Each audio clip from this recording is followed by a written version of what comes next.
Hello everyone. তো চলো আজকে আমি তোমাদের সাথে একটা খুব সহজ আমার মেটে চচ্চড়ির রেসিপি শেয়ার করি।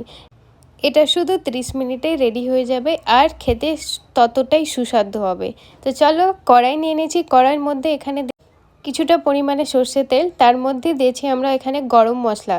মশলার মধ্যে দিয়ে দিয়েছি ছোটো এলাচ, বড় এলাচ, দুটো লঙ্কা আর একটা স্টারনিস। আর তার মধ্যে আমি দিয়ে দিয়েছি 2-3টা কুচানো পেঁয়াজ। এটাকে ভালোভাবে তেলে গোল্ডেন ফ্রাই করে নেওয়া অবধি আমাদের ফ্রাই করতে হবে। তারপরে আমি ওদিকে আদা রসুন ছুলে একটা মিক্সি জারের মধ্যে কিছুটা পরিমাণে দিয়েছি আদা রসুন। আর অবশ্যই তোমরা এর মধ্যে টমেটো দেবে। আমি এখানে একটা টমেটো নিয়েছি আর দিয়েছি এর মধ্যে কিছুটা কিশমিশ আর 2-3টের মতো লঙ্কা। পেস্ট করে নেওয়ার পরেই গোল্ডেন হওয়ার পরে পেঁয়াজগুলোর মধ্যে পেস্টটা ঢেলে নিয়েছি।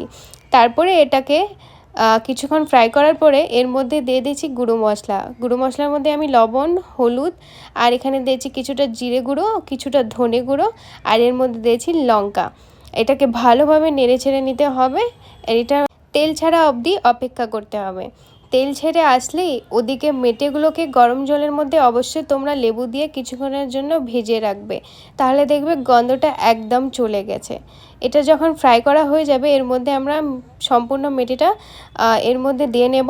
আর এটাকে ভালোভাবে মশলার সাথে তোমরা মিক্স করে নেবে। মিক্স করা হয়ে গেলেই এর মধ্যে আমি এক টুকরো লেবু কেটে দেব। লেবু দিলেই এর মধ্যে কোনো রকমেরই গন্ধ পাবে না আর খুব সফট হবে মেটেগুলো।